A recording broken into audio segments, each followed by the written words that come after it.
A few hours after the final buzzer sounded, then Davidson head coach Bob McKillop found himself alone, still trying to process his experience from the 2008 NCAA tournament. You know, I sit on an airplane and tears would just come to my eyes in the aftermath of that run. The range of emotions was fitting for the roller coaster of a ride he and his team had just taken. And while they ultimately fell short of winning it all, for a brief moment, the Davidson Wildcats had captured the imagination of everyone watching. We were the risk takers, we were gunslingers, we were going after it. We are ready to go. Heading up the charge was a sophomore guard named Steph Curry. He has one here tonight. After leading the Wildcats to 22 straight wins and a SoCon tournament title, his legend was growing. It's banked home by Stephen Curry. But it wouldn't be into the first round of the big dance in which he truly experienced his coming out party. This isn't just some young, skinny, baby-faced guard from a mid-major program. This is a guy who can compete at that All-American level. He poured in 40 as the 10th seed Wildcats would upset 7th seed Gonzaga in the first round. He then dropped 30 as he helped shock 2 seed Georgetown to move to the Sweet 16.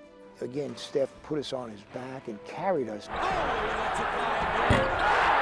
Against the 3rd-seeded Wisconsin Badgers, he did the same thing, scoring 33 as Davidson advanced to the Elite 8 for just the 3rd time in school history.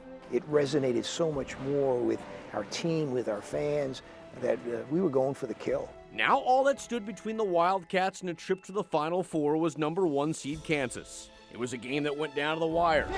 But this time, luck was not on their side. And I looked down to walk down to the other end to shake Bill Self's hand, and he was on all fours, thinking that it was the end and Kansas was going to lose to Davidson. Instead, Cinderella was going home. Davidson's incredible run was over. We couldn't get Steph a shot. We couldn't move the ball. Having since retired from coaching, McKillop admits he still has regrets about that game against the Jayhawks. But he also has experiences he wouldn't trade for anything. It was the creation of, yes, iconic Stephen Curry, but it showed more about what this team was. There was a selflessness, but there was a joy. It was the joy of brotherhood. 15 years later, the stories still bring a smile to his face. No, the Wildcats weren't champions, but that Davidson team was something special.